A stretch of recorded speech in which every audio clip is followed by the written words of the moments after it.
Já no São Paulo, especulação de que o fundo de 200 milhões de reais para reforços não vingou. Será que é isso mesmo?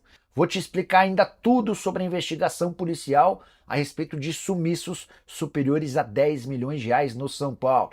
Como anda a troca entre São Paulo e Botafogo? Preciso falar especificamente de Savarino e também Vitinho. Informação no São Paulo diz respeito a Gabriel Pirani, o ex-jogador do Santos, pode ser contratado, mercado, bastidores, finanças e muito mais. Fala aí pessoal, sou Jorge Nicola, bem-vindos a mais um vídeo do canal, sempre bom ter vocês por aqui, sem perder tempo. Pedir para deixar like, se inscrever no canal e ativar as notificações. Bora falar agora sobre o São Paulo. Setoristas do Tricolor dizendo que o fundo de 200 milhões de reais para contratações de reforços para o time profissional não avançou. E a partir daí um monte de gente criticando bastante a diretoria do São Paulo, que merece várias críticas por uma série de motivos, mas não por esse. Desde o surgimento dessa história, tenho contado para vocês que nunca se debateu no São Paulo a possibilidade da criação de um fundo para reforços do time principal. Houve alguma confusão quando da divulgação dessa notícia. O que o São Paulo trabalhava nos bastidores é para a criação de um fundo em Cotia, que teria o aporte de 250 milhões de reais da Galápagos e eventualmente de mais 100 milhões de reais do Evangelos Marinax, se o grego assim o quisesse. Esse projeto está praticamente descartado porque o Júlio Casares percebeu que ele seria reprovado dentro do Conselho Deliberativo. Foi então que surgiu essa confusão de jornalistas dando conta de que o Tricolor estaria criando um fundo para contratações de atletas para o time principal. Consultei 3 fontes diferentes e desde o início todos disseram que isso nunca foi discutido internamente. São Paulo vai ter pouco dinheiro para contratações para 2026. Primeiro reforço já anunciado do Danielzinho, volante de 31 anos de idade que pertencia ao Mirassol. São Paulo também conversa com o Botafogo na tentativa de trocas. Já contei para vocês que Vitinho e Savarino não serão contratados porque preferem continuar no Rio de Janeiro. Tricolor que também mantém conversas com Gastão Ávila, jogador argentino de 24 anos de idade que pertence ao Ajax. São Paulo tenta convencer o time holandês para um empréstimo gratuito até o fim de 2026. Deixa eu te explicar por que o São Paulo virou alvo de uma investigação policial. Thiago Correia, o mesmo delegado que indiciou Augusto Melo por lavagem de dinheiro, associação criminosa e furto qualificado, está apurando o sumiço de mais de 10 milhões de reais no São Paulo. Polícia Civil de São Paulo instaurou um inquérito para investigar desvio de dinheiro na venda de atletas e enriquecimento ilícito. A polícia conseguiu constatar que há saques sistemáticos do São Paulo na era Júlio Casares. A ideia é entender quais os diretores e funcionários responsáveis por esses saques repetidos, esses saques, essas retiradas em negociações de atletas. Caso extremamente grave que pode resultar em indiciamento ou, quem sabe, até em prisão. As investigações no São Paulo começaram depois dos desdobramentos no Corinthians. A Polícia Civil de São Paulo quis entender se a facção criminosa que tem atuação no Corinthians também tinha atuação no São Paulo. Não há qualquer relação, mas a polícia, a partir de uma série de denúncias, conseguiu apurar que existem irregularidades no Tricolor e elas estão sendo investigadas. Posso contar que essa investigação está em fase bem inicial no São Paulo, mas já que entrou de cabeça nessa história, a Polícia Civil, comandada pelo Thiago Correia, também vai investigar o esquema de venda clandestina de camarotes, denúncia que aconteceu nos últimos dias. É por essas e outras que está sendo cada vez mais difícil e insustentável imaginar a continuidade do presidente Júlio Casares, enorme pressão para que o Casares renuncie. Importante dizer que até agora não há nenhuma comprovação de participação do presidente, mas você pode ter certeza que, especialmente depois desse novo episódio de sumiço de 10 milhões de reais no departamento de futebol envolvendo vendas de jogadores, a coisa vai ficar insustentável para o Júlio Casares. Bora falar agora sobre São Paulo, Botafogo e aquela troca que poderia chegar até 3 jogadores de cada time. Preciso contar para vocês, notícia desse sábado, que Savarino e Vitinho estão praticamente descartados. Eles eram 2 dos principais alvos do São Paulo. Vou dizer mais, o Botafogo, no primeiro momento, até condicionou ou recusou colocá-los no negócio. Depois acabou aceitando, tudo para ter Ferrarese e Pablo Maia, mas o Vitinho só quer conversar sobre a possibilidade de uma saída do Botafogo para clubes brasileiros a partir da metade do mês de janeiro. Isso porque o Vitinho ainda sonha em jogar na Europa e a prioridade é por ofertas de lá. O Savarino tem relutado com a ideia de trocar o Botafogo pelo São Paulo. Ele entende que vai ter mais protagonismo no Rio de Janeiro jogando a Libertadores do que no São Paulo participando da Sul-Americana. Diante desse cenário, só uma enorme reviravolta faria com que esses dois atletas, o Vitinho que é lateral direito e o Savarino que é meia, estivessem nessa negociação. Pablo Maia também está exigindo mais dinheiro do Botafogo para que se torne reforço botafoguense. As conversas continuam, mas seguem em compasso de espera. O grande problema nem tem a ver com os clubes, mas sim com os jogadores que precisam aceitar tais transferências. Hora de falar sobre o São Paulo para contar que as negociações pela renovação de contrato de Rodriguinho não avançaram. Meio atacante de 21 anos de idade, que é pretendido pelo Botafogo e também por times da Europa. E esse é o grande problema. Como ele tem contrato com o São Paulo somente até 31 de dezembro de 26, ou o São Paulo vende o Rodriguinho agora, em janeiro, ou vai correr enorme risco de vê-lo assinar um pré-contrato com qualquer outro clube em julho, deixando o São Paulo sem custos no fim da próxima temporada.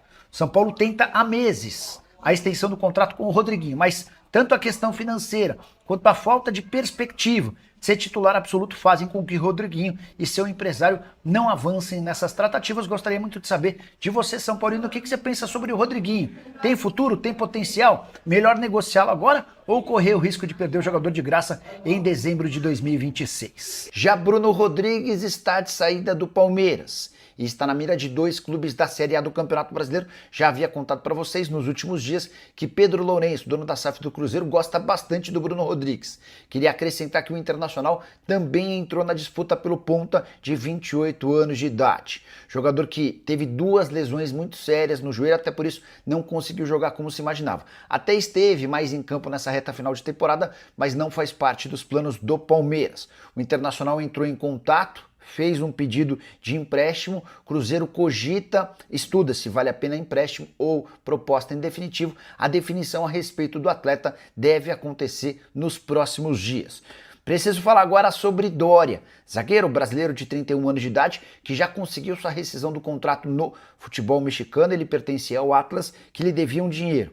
O Dória chegou a um acordo, saiu de forma amigável e busca um clube no futebol brasileiro. Nos últimos dias, existiram portais que cobrem o Fluminense cravando que o Dória será reforço do tricolor. Até faz sentido, levando em consideração que o Thiago Santos já foi embora, de que o Thiago Silva já foi embora, ainda sem clube certo. A tendência é que o Thiago Silva possa ser anunciado pelo Milan. O Thiago Santos está de saída e vai defender o Curitiba. Até o Igor Rabelo não tem futuro garantido. Diante desse cenário de várias saídas de zagueiros, percebi que torcedores do Fluminense gostaram bastante da possibilidade da contratação do Dória, 31 anos de idade, no Brasil, esteve no Botafogo e no São Paulo, faz sucesso há bastante tempo no futebol mexicano. Mas o negócio ainda não está fechado com o Flu. E vou acrescentar uma outra informação importante: tem um time do estado de São Paulo em negociações com o Dória. Dá para dizer que o Fluminense não está sozinho nessa briga. Só para completar, em relação ao Flu, tricolor que pretende melhorar seu elenco para a próxima temporada e busca pelo menos 3 reforços de peso. Qual a chance de Gabriel Pirani virar reforço do São Paulo?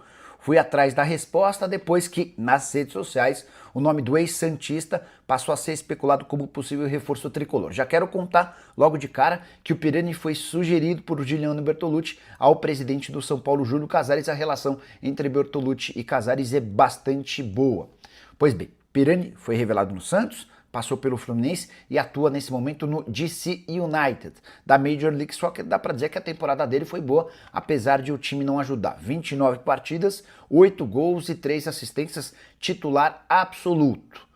O nome foi repassado ao Júlio, que sugeriu ao pessoal do departamento de futebol. Crespo e companhia ainda não tomaram uma decisão sobre o Pirani. Mas o que mais vai pegar é a necessidade de compra. O Pirani, em outras oportunidades, já foi sondado por clubes brasileiros. E em todos os casos, o DC United disse que não tinha nenhum interesse em emprestá-lo.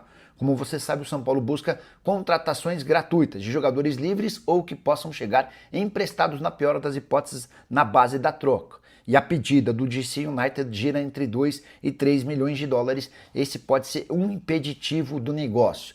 Também contei com exclusividade nas minhas redes sociais nessa sexta-feira que o tricolor emprestou o goleiro Jandrei e o Patrick Lanza, ambos para o Juventude. O Jandrei já estava emprestado, o contrato de empréstimo terminou e o São Paulo concordou com o repasse do jogador por mais uma temporada. O Patrick vai em busca de mais minutos. No São Paulo jogaria muito pouco. Força política de Júlio Casares vai de mal a pior. Nessa quinta-feira ele conseguiu a aprovação da proposta orçamentária para 2026, mas votação extremamente apertada, algo bem pouco usual desde que ele se tornou presidente do Tricolor. Foram 112 votos a favor da aprovação contra 107 contrários. Detalhe, esse é o tipo de votação que passaria com enorme tranquilidade, mas membros da oposição se juntaram e decidiram votar contra a projeção orçamentária por entenderem que precisavam se manifestar e protestar contra a gestão do Júlio Casares, marcada nessas últimas semanas por uma série de problemas. Teve a goleada por 6-0 contra o Fluminense, teve a questão das canetas de emagrecimento usadas em jogadores do time principal, o principal de tudo, o escândalo envolvendo aluguel e venda de camarotes de forma clandestina, enfim, um verdadeiro caos se instalou no São Paulo. Só para completar, dentro do Tricolor, muita pressão para que Douglas Schwartzman e Mara Casares sejam expulsos do Conselho Deliberativo. A dupla, inclusive, votou para aprovação da peça orçamentária de 2026, que prevê uma arrecadação acima de 900 milhões de reais e um superávit de mais ou menos 30 milhões. Só para completar sobre o São Paulo, informação importante, Tricolor e River Plate, enfim, se acertaram para aquela troca, que fará com que Galopo se torne jogador em definitivo do River Plate, Enzo Dias e Gonçalo Tapia a caminho de forma definitiva do São Paulo.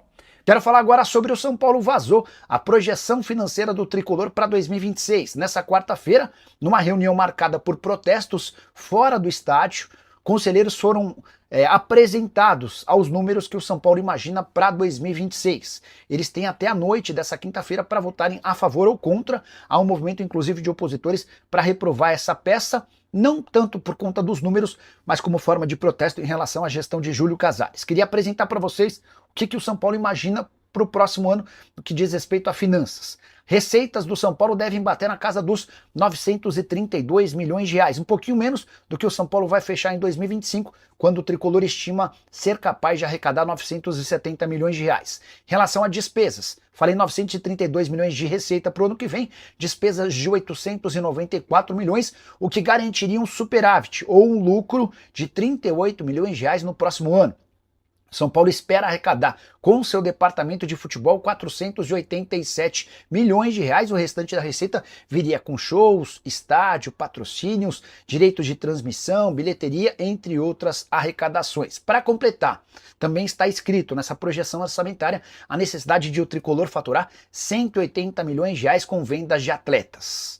Quero fechar essa participação, esse boletim sobre o São Paulo para contar que as despesas com o profissional devem girar na casa dos 542 milhões de reais, mais 59 milhões com categorias de base. Que nota você dá de 0 a 10 para a atual gestão do Tricolor? Já usa o espaço para comentário e registra a sua opinião, beleza? E que história é essa de que Brenner, ex-atacante do São Paulo, pode parar no Palmeiras? O Brenner está à procura de um clube no Brasil.